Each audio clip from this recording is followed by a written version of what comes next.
como recibir la lluvia temprana. Tercer trimestre, tema número 75. Semana 37, 23/12/2023, sábado, séptimo día de la semana. Las 7 formas de caída. La fuerza. La fuerza. Pero se me dejó saber que ésta no podrá controlar ni dominar una conciencia y decisión firme por Cristo Jesús. Y dijo así: el yo desea tomar por la fuerza o la astucia aquello que no le corresponde o no le es lícito. El yo hace sentir, al que lo porta, superior a todos, inclusive, cree que es superior a mí. El yo maltrata verbal y físicamente a su prójimo y no se muta pues, para él, todo debe ser hecho como él dice y no como yo digo. Mortal engaño satánico. Sentimentalismo. La segunda de ellas, el sentimentalismo, este será grandemente probado en todo su enérgico poder, mas una entera confianza sin reservas en Cristo Jesús es lo que nos garantizará la victoria. Y dijo así: el yo se cree víctima y juega de dicho lado hasta que es confrontado y descubierto. Y ahí cambia a victimario, donde todos tienen la culpa de que él sea así. Este hechizo mortal vive en aquel, cuyo yo está florecido en él. Juego astuto del enemigo desde que se encontró en el maldad, en el cielo. Complacencia. La tercera de ellas, la complacencia, esta en pro del bien común será una amplia puerta para destrucción, mas no la debemos consentir, sino que debemos ejercer la libertad de conciencia bajo un escrito está y, así, podremos vencer. Y dijo así: el yo vive para complacerse y poner, al último, las necesidades de su prójimo. El yo vivo nunca se da por satisfecho, siempre quiere más, aunque no lo necesite. Sus trofeos son tanto internos como externos, su intelecto es creerse superior en su retórica, sus ideas, soluciones y actos. Él contra todos, pero nadie contra él. Sutil veneno mortífero que el enemigo inserta en el hombre que no es contrito de corazón. La complacencia de la superioridad, en todo sentido, ante otros es un reflejo de que el maligno entrona esa mente y ese corazón. Orgullo. La cuarta de ellas, el orgullo, este es tan sutil y a la vez tan obvio, mas este último disfrazado de la conveniencia propia, y calificado como válido a nuestro entender, será la ruina y cerrará la puerta real de la salvación. Solo una humillación total a Dios nos dará la victoria en él. Así dijo el Señor: el orgullo es el yo que vive para enaltecerse. Orgulloso de tener lo mejor, de llamar la atención para sí entre todos. Se viste para ser visto, se peina para que lo admiren, da alarde de superioridad y manda a todos mientras él merece estar de brazos caídos con el pensamiento activo centrado en lo que imagina, en lo que cree necesitar para seguir escalando puesto y posición. Este, casi imperceptible, engaño satánico, es letalmente mortal al que lo porta y también para los que lo adulan. Calumnia. La quinta de estas, que se me habló, fue la calumnia. Esta es la muerte para el que la practica, y aunque su espada mortífera desea ser clavada ante su adversario, ésta solo atraviesa el corazón de quien la porta.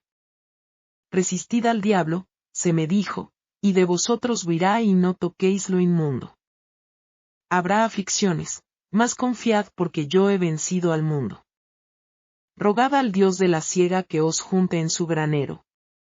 Así dijo el Señor: el yo vive calumniando a todo y a todos, pues, en su creída imaginación mórbida no es feliz por culpa de otros. No es pleno, y culpa a todos de esto. Todo es por culpa ajena y nunca propia. Si se cae, mira a sus lados y, si alguien lo vio, ya es culpa de ese alguien, porque según él, se distrajo al verlo y se cayó. En fin, el calumniador nunca va a creer que él tiene la culpa, que la culpa es propia, sino que la culpa es siempre ajena. Si no le parece lo que otro dice, pues, es mentira. Se siente aludido por todo y por todos. Vive su vida excusando su mal proceder. La dejadez y su forma parasitaria de vivir es característica de esta persona y de esta cualidad. Dilación. La sexta de estas, de que se me habló fue la dilación, acción sutil pero una gran arma de destrucción. Esta es una forma de vida que ataca el pensar humano y lo adormece. Adormece el pensamiento y retrasa la acción del deber de cumplir, el mandato celestial. Es tan mortíferamente sutil que da la ilusión de que lo terrenal es mucho más importante que lo celestial, o sea, lo que es perecedero es más importante que lo que perdurará para siempre. Orad, orad sin cesar, ayunad y buscad el rostro de Cristo Jesús para que podáis vencer ante esta arma de la dilación. Así dijo el Señor, el yo vive por la dilación. Hoy no puedo por esto, mañana no podré por aquello. Pasado, por lo otro, en fin. Lo primordial siempre es último y las inventivas primero. En la lista de lo primordial siempre pone encima, y entre ellas, su complacencia, y nunca completa lo mandatorio. Los detalles lo complacen tanto que pospone los deberes al punto que, si fracasa, es culpa de ser tan detallista. Para su forma de dilación propia, todo debe estar como se imagina, quiere y desea para poder avanzar. Y, si esto no es así, es culpa de todos, inclusive de mí. Y, por eso, él no avanza. El yo de la dilación critica al esforzado, al que cada día, con intenso afán, lucha por completar su labor diaria. Lo tilda de extremista, fanático y abusivo. El yo de la dilación es detractor, critica a todo aquello que no va de acuerdo a su forma de ver, actuar y pensar. Esta actitud, horrendamente pecaminosa, de creer que su forma de ser es ley hacia otros, es instigación maligna de perdición. Sensualidad. La séptima, que se me dijo fue, la sensualidad. Mi pueblo pereció por falta de conocimiento. Este acto desenfrenado, con acciones ilícitas dentro del matrimonio, es puesto, aún, en primer lugar, antes del deber de cumplir, el mandato divino. A los tales digo ahora, coméis y bebéis y estáis en fiesta, pero vendrán los días en que el esposo no estará y será tiempo de ayuno y oración porque el león rugiente está alrededor de vuestras casas. Y estas han sido pedidas para ser grandemente zarandeadas, y así será hecho. Más pedid al Dios de la siega que os reserve a salvo en su granero. Sed, pues, celosos y arrepentíos porque vendrá la aflicción y, ¿quién podrá permanecer en pie? En ese momento terminaron diciéndome, Ezequiel 20. La séptima, y última, es la sensualidad. El yo de la sensualidad es vivir en el yo interno y externo constantemente. Esta carnalidad animalizada no es más que la pervención pecaminosa de aquel que deja que el enemigo de Dios y del hombre lo denigre al punto de volverlo irracional. El yo de la sensualidad vive en sus placeres mentales, buscando toda oportunidad para exteriorizarlos en su propia complacencia. Al dar rienda a esto, daña su hipotálamo y su lóbulo frontal. Su cerebelo vive adormecido, como cuando la marihuana invade el torrente sanguíneo o cuando la metadona es ingerida, introducida, al cuerpo. Tal como, el que vive peleando es adicto a la adrenalina en su sangre, el sensual es adicto a la testosterona por su descuido en la intemperancia en el dormir, comer y en todo tipo de intemperancia. El yo de la sensualidad ha llevado al ser humano a comportarse peor que los animales, pues, estos no tienen razonamiento, y el ser humano sí. Un animal se aparea con el sexo opuesto para procreación, en el tiempo señalado para esto, pero el ser humano que vive para el yo, en la sensualidad, se aparea con su mismo sexo por depravación, ya que esto viola el curso natural de la procreación. Y otros, aunque con el sexo opuesto o sea, hombre y mujer, practican actos animalizados para sentirse bien. También están en desagrado ante mí. Estos, los que practican estas perversiones, no heredarán la vida eterna. Por esta razón, el enemigo de las almas los animaliza, para que así, en este estado de éxtasis carnal, ninguna espiritualidad pueda prevalecer y, así, crear en éste la muerte eterna. Las 10 formas de anatemas. Testimonio, 14-09-2020 Part 2. El Señor me dio, como un resumen de anatemas. Lo resumió en 10 formas: el yo, la suficiencia propia, el amor a los hijos más que a él, la codependencia absoluta y total de esposo o esposa, en vez de esto ser solamente para él, apego a lo material, a las posesiones, apego monetario, deseos pecaminosos encubiertos, sutiles y abiertos, mis ideas propias, los desórdenes sensuales mórbidos acariciados, las excusas sutiles, para excusar desobedecer a Dios. Texto bíblico. Efesios 5, 6-11. Nadie os engañe con palabras vanas, porque por estas cosas viene la ira de Dios sobre los hijos de desobediencia. No seáis, pues, partícipes con ellos. Porque en otro tiempo erais tinieblas, mas ahora sois luz en el Señor, andad como hijos de luz, porque el fruto del Espíritu es en toda bondad, justicia y verdad, aprobando lo que es agradable al Señor, y no participéis con las obras infructuosas de las tinieblas, sino antes reprobadlas. Ellen Goldwhite. Los cristianos han de ser transparentes como la luz del sol.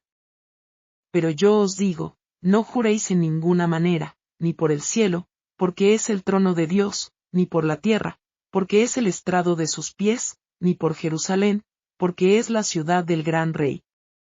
Ni por tu cabeza jurarás, porque no puedes hacer blanco o negro un solo cabello. Mateo 5, 34-36.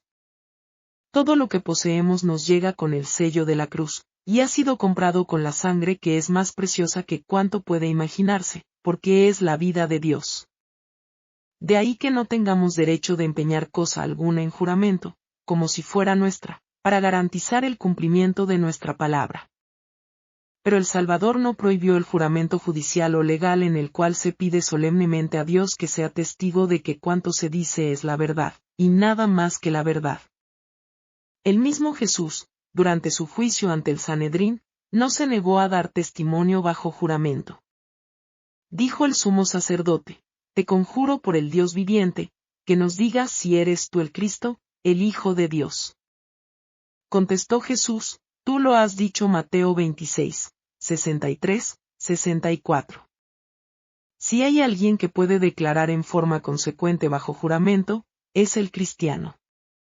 Vive continuamente como en la presencia de Dios, seguro de que todo pensamiento es visible a los ojos de aquel con quien tenemos que ver, y cuando ello le es requerido legalmente, le es lícito pedir que Dios sea testigo de que lo que dice es la verdad, y nada más que la verdad.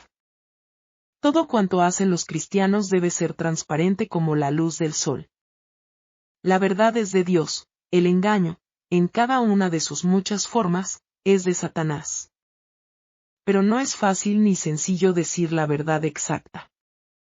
No podemos decirla a menos que la sepamos, y cuántas veces las opiniones preconcebidas, el prejuicio mental, el conocimiento imperfecto, los errores de juicio impiden que tengamos una comprensión correcta de los asuntos que nos atañen.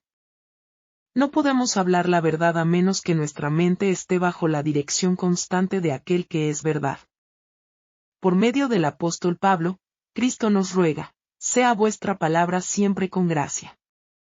Ninguna palabra corrompida salga de vuestra boca, sino la que sea buena para la necesaria edificación, a fin de dar gracia a los oyentes. Colosenses 4, 6, Efesios 4, 29. A la luz de estos pasajes vemos que las palabras pronunciadas por Cristo en el monte condenan la burla, la frivolidad y la conversación impúdica. Exigen que nuestras palabras sean no solamente verdaderas sino también puras. Quienes hayan aprendido de Cristo no tendrán participación en las obras infructuosas de las tinieblas. Efesios 5, 11. En su manera de hablar, tanto como en su vida, serán sencillos, sinceros y veraces porque se preparan para la comunión con los santos en cuyas bocas no fue hallada mentira. Apocalipsis 14, 5 Testimonio, 23, 06, 2019. Pastores infieles y conspiración de los dirigentes. Se me dejó saber que la lujuria y el deseo morboso existente en la humanidad es una de las causas principales de su ruina, pero más, aún, dentro del pueblo que dice ser el pueblo de Dios. Se me mostró una gran sala de conferencia y, en ella, varias personas desde muy estudiados hasta iletrados. Mientras observaba, vi cómo, muchos, comenzaban a pararse y a salir de aquel lugar, pues el evento había acabado. El expositor estuvo alrededor de una hora hablando, pero sus palabras vanas y sin razón no lograron el efecto deseado por el cielo, en los corazones ni en la mente. Me levanté y fui al frente, y le dije al que había predicado, ¿por qué no habla con sustancia? Y me contestó, estos, todos, se perderán, así que no perderé mi tiempo echándomelos de enemigos. Solo hago mi trabajo y cumplo, y así sigo subsistiendo y proveyendo a mi familia, ¿lo entiendes? Le contesté, sí, perfectamente, así que usted es un mercenario. Al decir esto, su mirada cambió y con furia me dijo, ¿acaso eres juez entre nosotros? ¿Quién te has creído? Yo soy el doctor de la ley, yo interpreto la Biblia, yo soy quien la como para luego darla, yo sé que es correcto y que no es correcto. Mira, me dijo. Y miré. Y me dijo, ¿qué ves? Y dije, una credencial pastoral. Me dijo, ¿has visto bien? ¿Y la tuya? ¿Dónde está para que te des el permiso de hablar con autoridad? Contesté, solo la sangre de Jesús, su sacrificio, su amor, su vida, su ley, sus reglas, sus mandatos, su carácter, es la autoridad. A Él sea la gloria y la alabanza por los siglos de los siglos. Amén. Enfurecido, trató de golpearme, mas mi acompañante lo detuvo y cayó al suelo. Dijo mi acompañante, la arrogancia es maligna, y se hace creer más que el Rey de Reyes y Señor de Señores, es semilla del mal. Dije, oh. Si estos dirigen el pueblo, ¿qué será de ellos? Y él me contestó, las ovejas conocen la voz de su buen pastor y le siguen a campos frondosamente verdes y aguas cristalinas. Observa. Y observé, y vi cómo las personas que salieron de aquel lugar comenzaron sus rutinas diarias, unos frente al televisor, otros en redes sociales, otros en amoríos, y otros en sus tareas hogareñas, todos desconectados de la real preparación e imbuidos de las cosas del mundo. Mientras observaba vi cómo hombres y mujeres se congraciaban unos con otros, y se apareaban entre ellos sin ninguna vergüenza. Y su pecado subía al cielo y allí quedaba registrado. Salimos de allí, fui llevada a lo que se me informó era la sede adventista del séptimo día. Allí vi, en conferencia, varias personas. De entre ellos conocí a dos, el presidente de los adventistas del séptimo día mundial, el pastor Chad Wilson, y la persona que es encargada de relaciones públicas de la Iglesia Adventista del séptimo día a nivel mundial. Era alto, moreno, de espejuelos. Los demás, no los conocí, pero allí estaban. Ellos estaban tomando muchas decisiones, sin ser, estas, avaladas o aprobadas por Dios. Y, de esta cabeza, bajaba a las ramas. Hablaban del movimiento espiritista, del movimiento de enseñanza del santuario, del ecumenismo, del homosexualismo, mas no hablaban en el sentido de preocupación, más bien en el sentido de aceptación y alegre acogida bajo el manto de la grande y beneficiosa unidad. Mientras observaba y oía esto, les oía hacer planes solapados para una infiltrada aceptación de cada uno de estos puntos. El espiritismo, dijo uno, hemos tenido mucha aceptación con formación espiritual, la oración contemplativa, y la meditación profunda. Otro habló acerca del santuario y dijo, hemos atacado a las fiestas del tiempo profético de Dios, esto no se sabe, y estas generaciones no entienden absolutamente nada, esto es bueno. El cambio de eventos proféticos, de que aún no es el fin, y que nuestro Señor no viene ya y que aún tarda, ha sido una clave en esto. Oí a otro hablar acerca del homosexualismo, no rechacéis a nadie, decían, estos también son nuestros hermanos, en Cristo Jesús, y el Señor se encargará de sus desvaríos, solo nos toca aceptar el paquete como viene y avanzar. Todo hablaban diciendo que esto había sido un gran éxito entre ellos. Pero un cuarto habló, aquí habló el personaje de relaciones públicas de la Iglesia Adventista del Séptimo Día, que era alto, moreno, de espejuelos. Él habló acerca del tópico del ecumenismo y dejó saber que había un punto en el cual no habían cumplido y tenían que, inminentemente, cumplir. Dijo que debían ser de mente abierta las personas y promover grandemente el amor por todo y por todos. Ser tolerantes, en todo sentido, en pro de la unidad era su lema.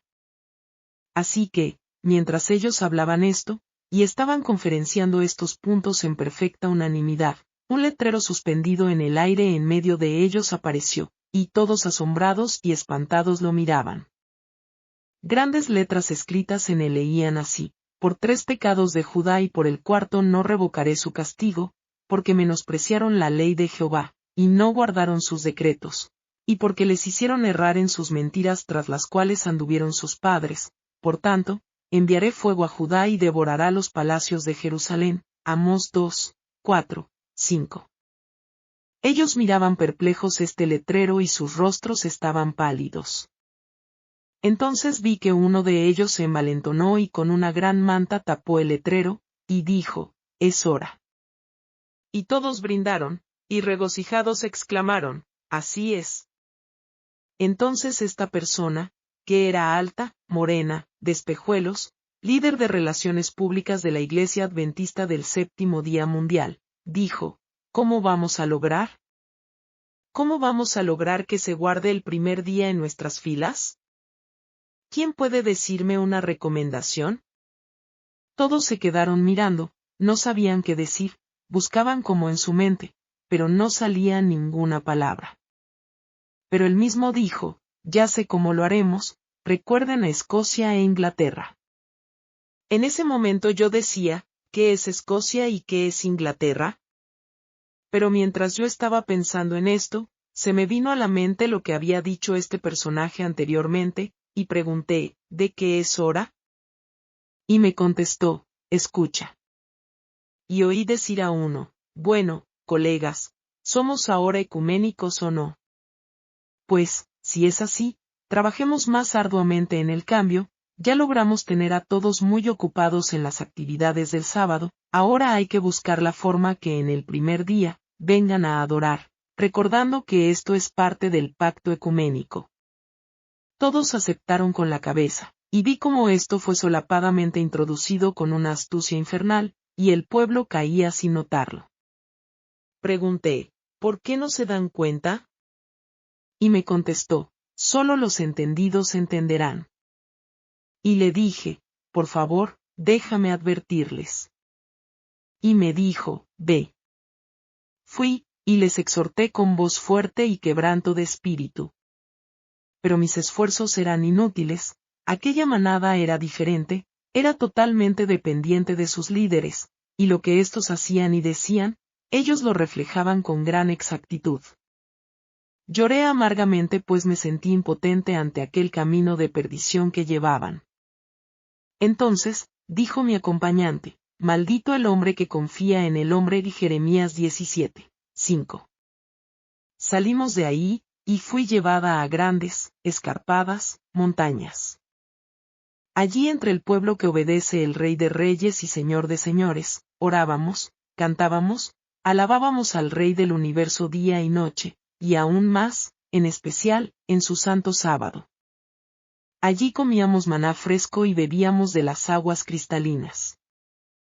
Ángeles comisionados en gloria nos custodiaban para mantener al mal al margen, mientras la imagen del Hijo del Hombre terminaba de ser plasmada en nuestros rostros, y en nosotros. Fue maravillosa aquella escena de real paz, en humillación y ruego a los pies del Maestro, me dijo, habla y no calles. Oh, cuánto diera yo, si se pudiera saber, para que todos entendieran que la apostasía omega está en gran apogeo, y que el que quiera ser salvo debe salir de ella.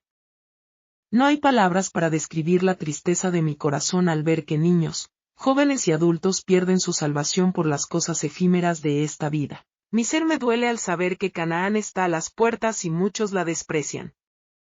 Estad apercibidos en todo esto, pues el desenlace final os es llegado.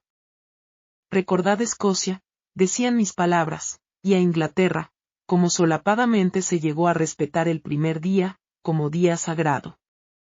Allí quedó plasmado, para nuestro beneficio. Así, yo, llorando, repetía esto. Y, en ese momento de desesperación, mientras decía estas palabras a todos, ahí desperté. En ese momento cuando desperté, dije, oh, Señor. ¿Qué es Escocia y qué es Inglaterra? Yo no sé nada de esta historia, ¿qué quieres decir con esto? ¿Qué pasó allí? Entonces, escuché la voz que me dijo, Conflicto de los siglos, página 633. Diles que deben avanzar y ubicarse donde no sean privados de guardar el sábado sagrado del Señor. Apuraos, apuraos, apuraos. Amados, en ese momento, yo inmediatamente tenía mi celular a mi lado, y comencé a buscar, y cuando comencé a buscar leí lo que allí decía. Y luego busqué en el Conflicto de los siglos, el que es de tapa dura, que es ilustrado, y allí pude ver que la página 633, al final en la parte de abajo, comienza a hablar de estos planes que se llevaron allí, en Escocia e Inglaterra. Amados, quiera Dios que cada uno de nosotros podamos entender, que no debemos confiar en ningún ser humano, solamente debemos confiar nuestra vida a Cristo Jesús. Que el Señor me los bendiga. Capítulo 31. El pecado de Nadab y Abiú. Este capítulo está basado en Levítico 10, 1 al 11. Después de la dedicación del tabernáculo fueron consagrados los sacerdotes para su oficio sagrado. Estos servicios requirieron 7 días, y en cada uno de ellos se celebraron importantes ceremonias. Al 8º día iniciaron su ministerio. Ayudado por sus hijos, Aarón ofreció los sacrificios que Dios estipulaba, y alzó sus manos y bendijo al pueblo.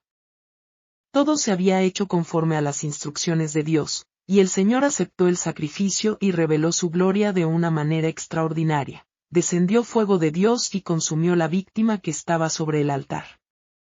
El pueblo observó estas maravillosas manifestaciones del poder divino, con reverencia y sumo interés. Las tuvo por señal de la gloria y el favor de Dios, y todos a una elevaron sus voces en alabanza y adoración, y se postraron como si estuvieran en la inmediata presencia de Jehová. Pero, poco tiempo después cayó una calamidad repentina y terrible sobre la familia del sumo sacerdote. A la hora del culto, cuando las oraciones y las alabanzas del pueblo ascendían a Dios, 2 de los hijos de Aarón tomaron cada uno su incensario, y quemaron incienso, para que ascendiera como agradable perfume ante el Señor. Pero violaron las órdenes de Dios usando fuego extraño. Para quemar el incienso se valieron de fuego común en lugar del fuego sagrado que Dios mismo había encendido, y cuyo uso había ordenado para este objeto. Por causa de este pecado, salió fuego de la presencia del Señor y los devoró a la vista del pueblo. Después de Moisés y de Aarón, Nadab y Abiú ocupaban la posición más elevada en Israel. Habían sido especialmente honrados por el Señor, y juntamente con los 70 ancianos se les permitió contemplar su gloria en el monte. Pero su transgresión no debía disculparse ni considerarse con ligereza. Todo aquello hacía su pecado aún más grave. Por el hecho de que los hombres hayan recibido gran luz, y como los príncipes de Israel, hayan ascendido al monte, hayan gozado de la comunión con Dios y hayan morado en la luz de su gloria. No deben lisonjearse de que pueden pecar impunemente, no deben creer que porque fueron honrados de esa forma, Dios no castigará estrictamente su iniquidad. Este es un engaño fatal. La gran luz y los privilegios otorgados demandan reciprocidad, que debe manifestarse en una virtud y santidad correspondientes a la luz recibida. Dios no aceptará nada menos que esto. Las grandes bendiciones o privilegios no deben adormecer a los hombres en la seguridad o la negligencia. Nunca deben dar licencia para pecar, ni deben creer los favorecidos que Dios no será estricto con ellos. Todas las ventajas que Dios concede son medios suyos para dar ardor al espíritu, celo al esfuerzo y vigor en el cumplimiento de su santa voluntad. En su juventud, Nadab y Abiú fueron educados para que desarrollaran hábitos de dominio propio. La disposición indulgente del padre, su falta de firmeza en lo recto, lo habían llevado a descuidar la disciplina de sus hijos. Les había permitido seguir sus propias inclinaciones. Los hábitos de complacencia propia, practicados durante mucho tiempo, los dominaban de tal manera que ni la responsabilidad del cargo más sagrado tenía poder para romperlos. No se les había enseñado a respetar la autoridad de su padre, y por eso no comprendían la necesidad de ser fieles en su obediencia a los requisitos de Dios. La indulgencia equivocada de Aarón respecto a sus hijos, los preparó para que fueran objeto del castigo divino. Dios quiso enseñar al pueblo que debía acercarse a él con toda reverencia y veneración y exactamente como él indicaba. El Señor no puede aceptar una obediencia parcial. No bastaba que en el solemne tiempo del culto se hiciera casi todo como él había ordenado. Dios ha pronunciado una maldición sobre los que se alejan de sus mandamientos y no establecen diferencia entre las cosas comunes y las santas. Declara por medio del profeta: ay de los que a lo malo dicen bueno y a lo bueno malo, que hacen de la luz tinieblas. Ay de los que son sabios ante sus propios ojos, de los que son prudentes delante de sí mismos. Los que por soborno declaran justo al culpable, y al justo le quitan su derecho. Porque desecharon la ley de Jehová de los ejércitos y abominaron la palabra del Santo de Israel. Isaías 5:20 al 24. Nadie se engaña a sí mismo con la creencia de que una parte de los mandamientos de Dios no es esencial, o que Él aceptará un sustituto en reemplazo de lo que Él ha ordenado. El profeta Jeremías dijo: ¿quién puede decir que algo sucede sin que el Señor lo mande? Lamentaciones 3:37. Dios no ha puesto ningún mandamiento en su palabra que los hombres puedan obedecer o desobedecer a voluntad sin sufrir las consecuencias. Si el hombre elige cualquier otro camino que no sea el de la estricta obediencia, encontrará que su fin son caminos de muerte. Proverbios 14:12. Entonces Moisés dijo a Aarón y a sus hijos Eleazar e Itamar: no descubráis vuestras cabezas ni rasguéis vuestros vestidos en señal de duelo, para que no muráis, ni se levante la ira sobre toda la congregación, pues el aceite de la unción de Jehová está sobre vosotros. El gran jefe recordó a su hermano las palabras de Dios: en los que a mí se acercan me santificaré, y en presencia de todo el pueblo seré glorificado. Levítico 10:6-7-3. Aarón guardó silencio. La muerte de sus hijos, aniquilados sin ninguna advertencia, por un pecado terrible, que él reconocía ahora como resultado de su propia negligencia en el cumplimiento de sus deberes, entristeció angustiosamente el corazón del padre, pero no expresó sus sentimientos. No debía hacer ninguna manifestación de dolor que demostrara compasión por el pecado. No debía actuar en forma que pudiera inducir a la congregación a murmurar contra Dios. El Señor quería enseñar a su pueblo a reconocer la justicia de sus castigos, para que otros temieran. Había en Israel algunos a quienes la amonestación de este terrible juicio podría evitar que abusaran de la tolerancia de Dios hasta el extremo de sellar también su propio destino. La amonestación divina se hace sentir sobre la falsa condolencia hacia el pecador, que trata de excusar su pecado.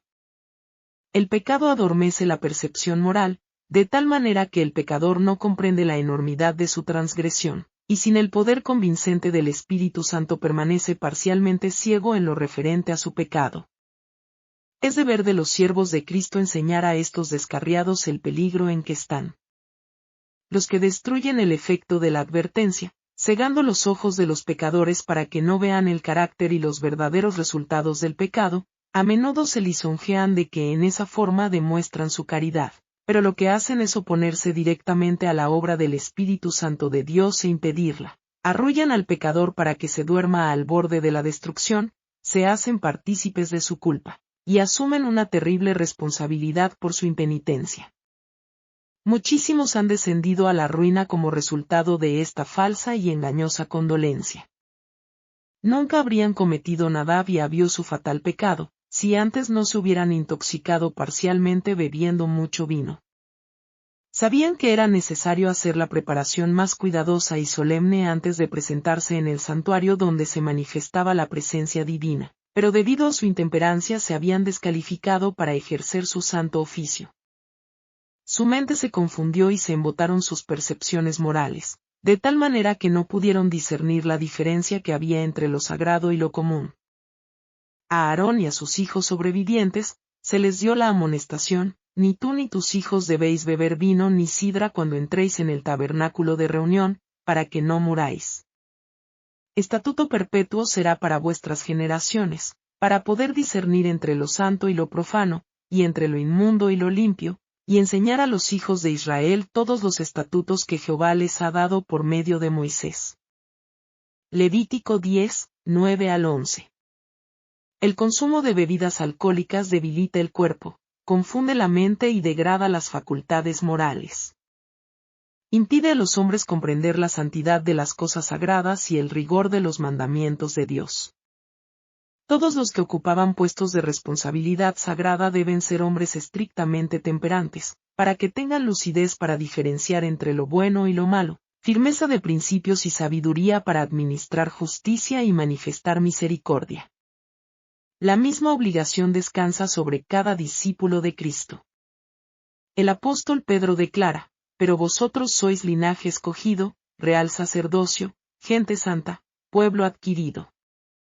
1 Pedro 2, 9. Dios requiere que conservemos todas nuestras facultades en las mejores condiciones, a fin de poder prestar un servicio aceptable a nuestro Creador. Si se ingieren bebidas intoxicantes, producirán los mismos efectos que en el caso de aquellos sacerdotes de Israel. La conciencia perderá su sensibilidad al pecado, y con toda seguridad se sufrirá un proceso de endurecimiento en lo que toca a la iniquidad, hasta que lo común y lo sagrado pierda toda diferencia de significado. ¿Cómo podremos entonces ajustarnos a la norma y a los requerimientos divinos? ¿O ignoráis que vuestro cuerpo es templo del Espíritu Santo, el cual está en vosotros, el cual habéis recibido de Dios, y que no sois vuestros? Pues habéis sido comprados por precio. Glorificad, pues, a Dios en vuestro cuerpo y en vuestro espíritu, los cuales son de Dios. Si, pues, coméis o bebéis o hacéis otra cosa, hacedlo todo para la gloria de Dios. A la Iglesia de Cristo de todas las edades se le dirige esta solemne y terrible advertencia: si alguno destruye el templo de Dios, Dios lo destruirá a él, porque el templo de Dios, el cual sois vosotros, santo es. 1 Corintios 6, 19, 20, 10, 31, 3, 17. Himnos. 124, la tierna voz del Salvador. 142, si acaso te dejo, Jesús.